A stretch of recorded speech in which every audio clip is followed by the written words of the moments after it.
Graça e paz, bom dia, ótimo domingo para todos vocês. Estamos aqui então com mais uma aula da classe das mulheres adoradoras da Escola Bíblica Dominical da Igreja Batista em Brás Cubas.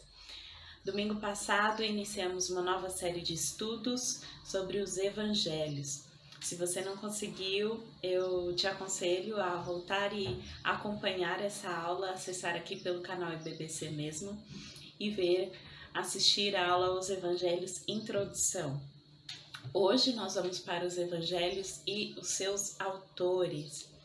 Quero começar lendo um texto da Palavra de Deus que se encontra em Romanos 1, dos versículos 16 ao 17. Diz assim a Palavra de Deus: Não me envergonho do Evangelho, porque é o poder de Deus para a salvação de todo aquele que crê. Primeiro do judeu, depois do grego, porque no Evangelho é revelada a justiça de Deus, uma justiça que do princípio ao fim é pela fé. Como está escrito, o justo viverá pela fé. Então, não me envergonho do Evangelho, é o poder de Deus para a salvação de todo aquele que crê. Vamos orar? Senhor meu Deus e eterno Pai, obrigado a Deus por essa preciosidade do Evangelho que chegou a nós. Obrigado a Deus porque um dia o Senhor nos atraiu a Ti.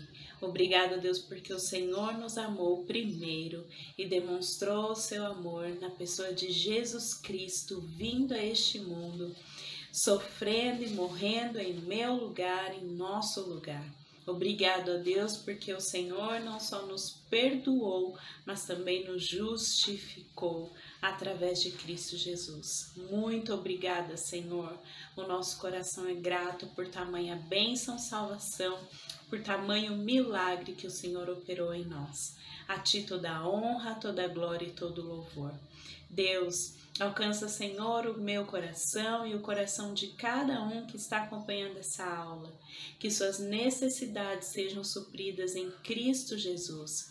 Que o Senhor Jesus, nossa esperança, possa reanimar, fortalecer e sustentar a fé de cada um de nós. Louvado seja o Teu nome. Ministra, Senhor, ao nosso coração. Espírito Santo de Deus, encontre morada em nós, nos ensine, nos faça lembrar, nos oriente, nos capacite para entendermos a Tua palavra e praticarmos, ó Deus, em nome de Jesus. Amém. Amém. Então, hoje nós vamos ver um pouquinho sobre os autores dos 4 livros do Evangelho que nós temos no Novo Testamento, a saber, Mateus, Marcos, Lucas e João, são os 4 evangelhos. Então, após a ressurreição de Jesus, os discípulos, orientados pelo próprio Cristo, permaneceram em Jerusalém, onde eles deveriam então aguardar a descida do Espírito Santo. Vamos ler esta passagem, está no livro de Atos, no capítulo 1, Atos, capítulo 1, no versículo 4 e 5. Atos, capítulo 1, 4 e 5. Certa ocasião, enquanto comia com eles, isso Jesus depois de ressurreto, deu-lhes esta ordem: Não saiam de Jerusalém, mas esperem pela promessa de meu Pai, da qual lhes falei. Pois João batizou com água, mas dentro de poucos dias vocês serão batizados com o Espírito Santo. Então eles estavam ali reunidos após a ressurreição de Jesus. Jesus esteve com eles num período de aproximadamente 40 dias e esteve ali instruindo os seus discípulos sobre como eles deveriam agora se comportar após a sua ascensão aos céus, dizendo então que eles deveriam aguardar a vinda do Espírito Santo. Isso aconteceu, nós vemos logo no capítulo 2, e então os discípulos já começam a pregar e a levar as boas novas de salvação, as boas novas de que Jesus havia vindo. como diz a palavra do Senhor, e nós vemos aqui em Atos, né? Eles passaram então a anunciar o Evangelho, e de que forma? De uma forma oral. Então as boas novas eram transmitidas oralmente, né? Então o nascimento de Jesus, o seu ministério, sua morte, sua ressurreição e também a sua segunda vinda. Bom, nós vemos também que os livros, né, com as narrativas do Evangelho, esses 4 livros, Mateus, Marcos, Lucas e João, começam então a ser escritos na língua oficial da época, que era o grego. E isso tudo dentro do 1º século depois de Cristo.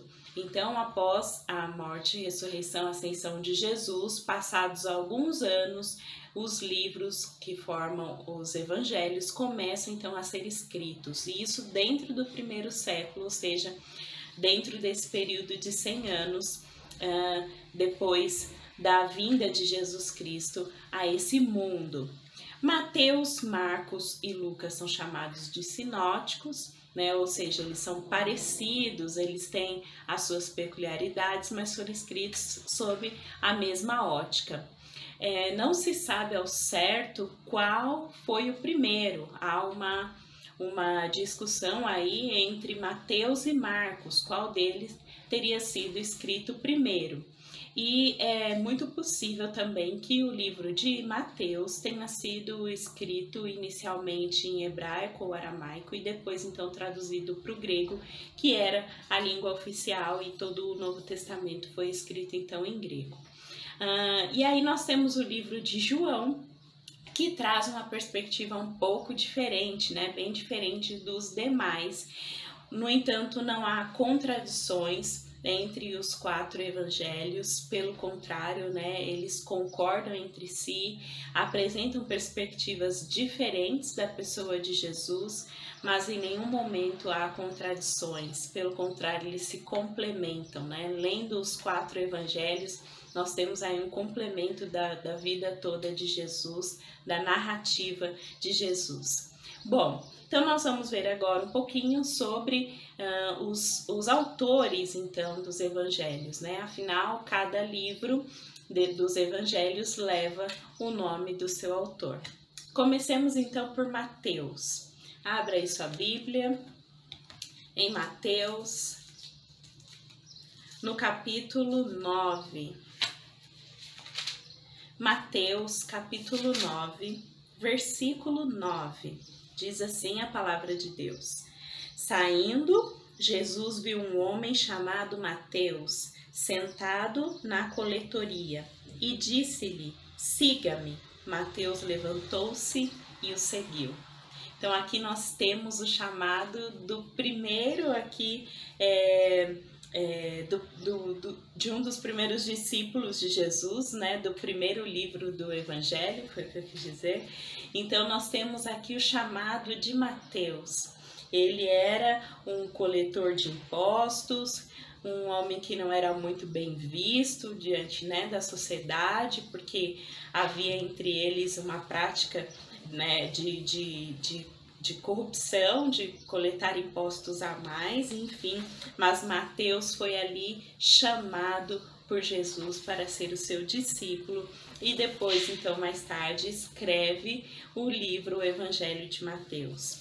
Em Mateus 10, 3, também, aqui quando Jesus escolhe os 12 discípulos, e Mateus está, então, entre eles. Mateus 10, 3, diz assim a palavra de Deus: Filipe, Bartolomeu, Tomé e Mateus, o publicano, Tiago, filho de Alfeu, e Tadeu.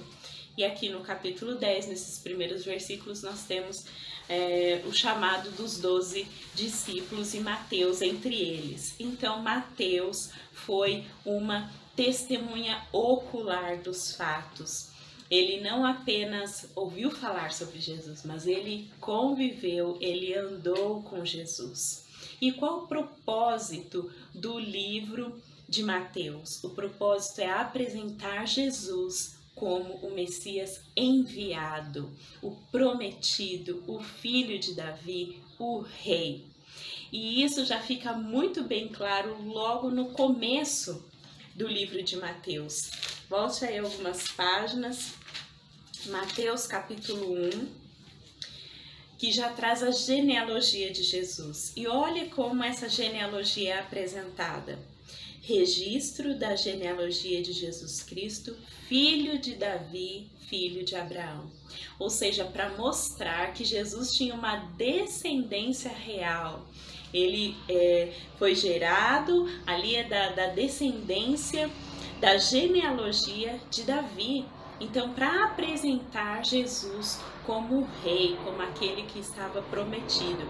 E aí tem toda a descrição da genealogia, começando de Abraão até Jesus no versículo 16, que diz: E Jacó gerou José, marido de Maria, da qual nasceu Jesus, que é chamado Cristo. E o versículo 17, assim ao todo houve 14 gerações, de Abraão a Davi, 14 de Davi até o exílio na Babilônia e 14 do exílio até Cristo. Então nós vemos aqui já desde o início Mateus deixando muito bem claro esse propósito de apresentar Jesus como rei, como aquele que viria, que salvaria o seu povo. E o público-alvo não poderia deixar de ser os judeus que não acreditaram que Jesus era o prometido, porque esperavam um Jesus, um reinado político, um livramento ali da política e de toda a opressão que eles viviam pelos romanos, e aí vem Jesus, simples, humilde, servindo. Então os judeus não acreditaram que ele era o Messias prometido. Então Mateus escreve essa carta para mostrar, para comprovar de fato que Jesus era aquele que viria, era o prometido de Deus, né? Por isso o livro ele apresenta muitas tradições judaicas. E essas tradições não são explicadas, porque os judeus já sabiam, já conheciam, então não havia essa necessidade de explicar essas tradições que eram comuns entre os judeus. E também o livro de Mateus faz muitas referências ao Antigo Testamento, né? Mostrando ali, trazendo as citações de profetas do Antigo Testamento, comprovando então agora a chegada do Messias, daquele que era esperado. Então tudo isso, esse é o pano de fundo do livro de Mateus, em que ele escreve, tendo como público-alvo os judeus, para apresentar então Jesus Cristo como o rei, como o Messias esperado, como o prometido. Logo depois de Mateus, nós temos então Marcos. Abra aí sua Bíblia em Marcos.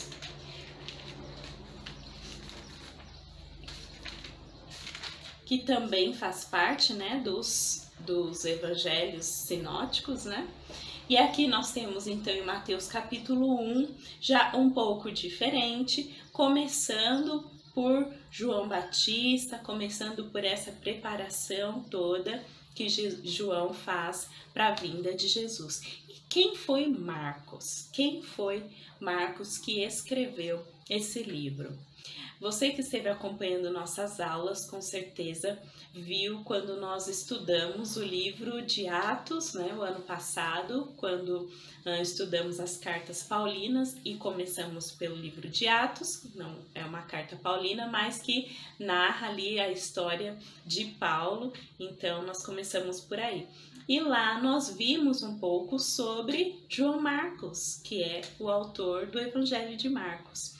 Vamos ler então Lucas. Abra sua Bíblia em Lucas, no capítulo 10, no versículo 1. Provavelmente João Marcos estava aqui entre esses discípulos que foram chamados por Jesus depois, né? João 10:1 diz assim a palavra de Deus: Depois disso, o Senhor designou outros 72, né? Alguns manuscritos dizem 70, e os enviou 2 a 2 adiante dele, a todas as cidades e lugares para onde ele estava prestes a ir. Pode ser que João Marcos estivesse ali entre esses 70 discípulos também. Mas onde fica muito claro a apresentação dele é no livro de Atos. Abre então sua Bíblia em Atos, no capítulo 15, no versículo 36. Atos 15, versículo 36. E nós vamos ler até o 40. Atos 15, do 36 ao 40. Algum tempo depois, Paulo disse a Barnabé: voltemos para visitar os irmãos em todas as cidades onde pregamos a palavra do Senhor, para ver como estão indo. Barnabé queria levar João, também chamado Marcos.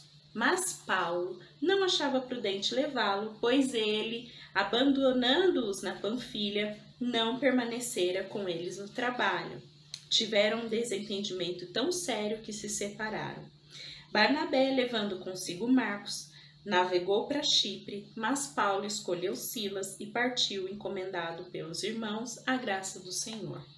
Passou então pela Síria e pela Cilícia, fortalecendo as igrejas.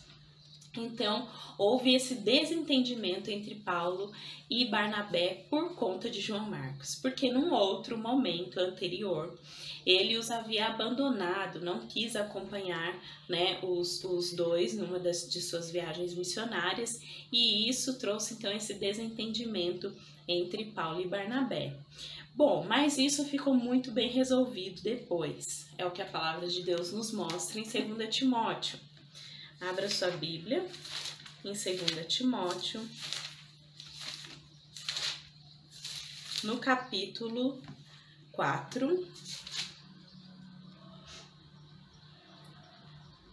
2 Timóteo, capítulo 4, versículo 11. Diz assim a palavra de Deus: só Lucas está comigo. Isso já no final, quase no final da vida de Paulo. Só Lucas está comigo. Traga Marcos com você, porque ele me é útil para o ministério. Então vejam só, depois de tudo o que aconteceu, houve então essa reconciliação, houve também esse amadurecimento por parte de Marcos, e ele é descrito aqui então por Paulo como uma pessoa útil para o ministério. Então olha como são as coisas, Alguém que num momento ali havia abandonado a obra, naquele momento ali de tanta necessidade, mas depois ele tem então esse amadurecimento, passa por esse processo, e agora nós temos o livro, nos evangelhos de Marcos escrevendo. Então nós vemos aí como Deus pode restaurar vidas, como Deus pode transformar aquele que antes tinha dado trabalho e agora estava então trabalhando na obra para o Senhor, e aqui descrito como alguém útil para o ministério, Alguém que já tinha adquirido então responsabilidade e compromisso, e agora então fez parte ali, esteve com Paulo também, e escreveu depois um dos livros do Evangelho Marcos. E é um evangelho simples, O livro de Marcos traz ali palavras simples, é um evangelho simples, muito explicativo, e tem como propósito, então, apresentar Jesus como o servo sofredor, aquele que entregou a sua vida para salvar. E qual o público-alvo? Os romanos. Então, Marcos escreveu ali para que os romanos fossem alcançados também pela graça do Senhor, tendo o conhecimento de quem era Jesus. Então, Marcos apresenta Jesus como aquele que veio, que sofreu e que se entregou por nós. Terminando Marcos, Marcos, nós vamos para o livro de Lucas. Abra aí sua Bíblia em Lucas. Lucas no capítulo 1, dos versículos 1 ao 4, e nós temos aqui também a descrição de quem foi Lucas, e o que ele fez e como ele fez para escrever este livro. Então diz assim, versículos do 1 ao 4. Muitos já se dedicaram a elaborar um relato dos fatos que se cumpriram entre nós, conforme nos foram transmitidos por aqueles que desde o início foram testemunhas oculares e servos da palavra.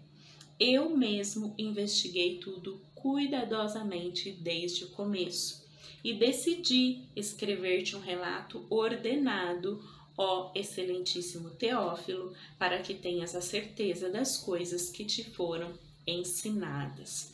Então nós temos aqui Lucas, não foi um discípulo de Jesus, não foi uma testemunha ocular, não esteve presente, mas como ele mesmo diz, ele investigou, ele pesquisou e ele relatou fatos então descritos por essas testemunhas com quem ele esteve colhendo essas informações.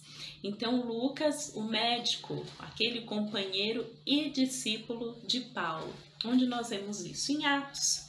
Abra sua Bíblia em Atos, que também foi escrito por Lucas, né? O livro de Atos foi escrito por Lucas, depois de ter escrito Lucas. Por isso ele diz assim, Atos 1, a partir do versículo 1, vamos ler até o 2. Em meu livro anterior, né, ou seja, no livro de Lucas, Teófilo, o mesmo Teófilo, escrevi a respeito de tudo que Jesus começou a fazer e a ensinar, até o dia em que foi elevado aos céus, depois de ter dado instruções por meio do Espírito Santo aos apóstolos que havia escolhido. Então, Lucas escreve esse evangelho baseado nos relatos, baseado nas pesquisas e nas transmissões orais que ele colheu das pessoas que estiveram junto de Jesus. Então ele traz relatos muito minuciosos, precisos, né? Resultado de muitas pesquisas, de investigações. E qual o propósito, então, do livro de Lucas? O propósito é apresentar Jesus como o homem perfeito, aquele que não pecou, aquele que não errou, aquele que viveu nesse mundo em toda a perfeição enquanto um ser humano. E qual o público-alvo? Ele deixa bem claro lá no livro de Lucas que é para Teófilo. E quem era Teófilo, né? Na verdade, é um grande mistério a respeito disso, quem foi Teófilo. Alguns acreditam até mesmo que não era uma pessoa, mas era como um codinome usado, afinal o evangelho no início houve muita perseguição. Então, alguns acreditam que nem era uma pessoa, né, mas sim um codinome, algo para designar pessoas a quem o livro era destinado. Mas a maioria concorda, né, os estudiosos, de que realmente era uma pessoa, né, de que Teófilo era uma pessoa, inclusive um possível mantenedor da obra, a quem então, da obra missionária, a quem então Lucas como que fizesse esses relatos, né, de tudo que estava acontecendo, explicando tudo o que havia acontecendo, tendo então Teófilo como uma pessoa importante, como ele traz, né, excelentíssimo Teófilo, essa terminologia indica uma pessoa de certa importância, e então ele traz todos esses relatos, essas explicações dirigidas então a Teófilo. E nós vemos então Teófilo como alguém que estava ali no início, aprendendo, né, sendo ensinado. Então podemos ter também o livro de Lucas destinado aos pagãos, aos gentios, aqueles que não eram judeus. Então terminamos aqui os 3 livros sinóticos, aqueles que são mais parecidos, mais próximos, né, nas suas narrativas. E temos então um 4º evangelho bem diferente dos outros, que é o evangelho de João. E quem foi João? Quem foi o autor do evangelho, né? Quem foi esse João? Esse João que escreveu é o mesmo João, discípulo amado de Jesus. Então nós temos Mateus, um dos discípulos, e João também, um dos discípulos amados de Jesus, né? O discípulo amado de Jesus.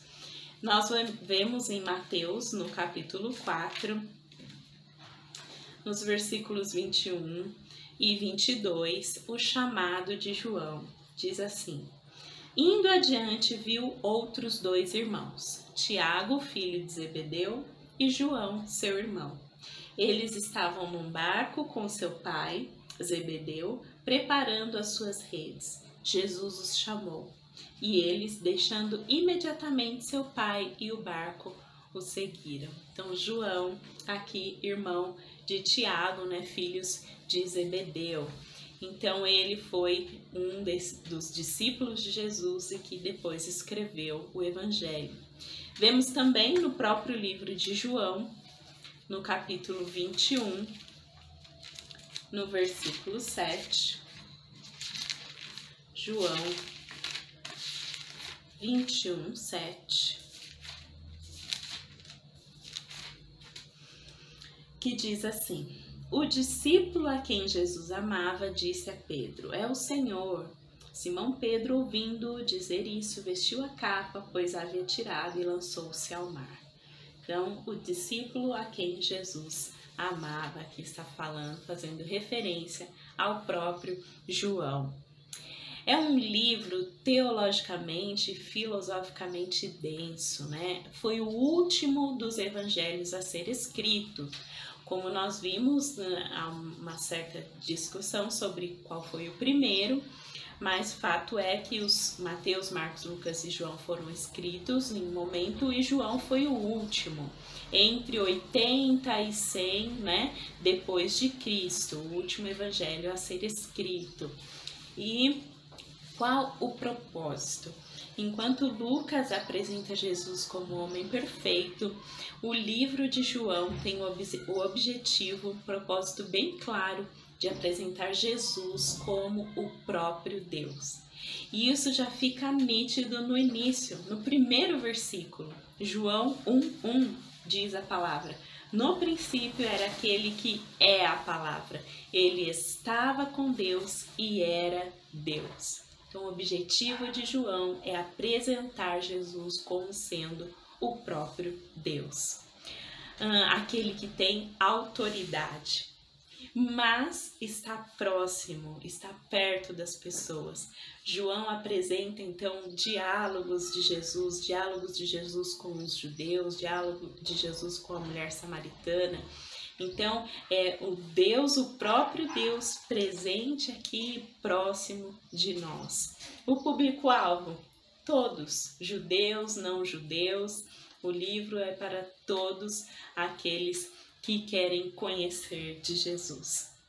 E nós vemos aqui, então, esses 4 livros maravilhosos tratando sobre o Evangelho e não há discordância entre eles, pelo contrário, concordam entre si, se complementam, né? Se completam quando queremos conhecer de Jesus. Então, lemos os 4 livros e temos essa visão completa de Jesus Cristo, né?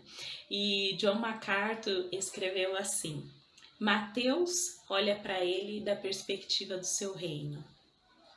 Marcos, da perspectiva da sua condição como servo. Lucas, da perspectiva da sua humanidade. João olha da perspectiva da sua divindade.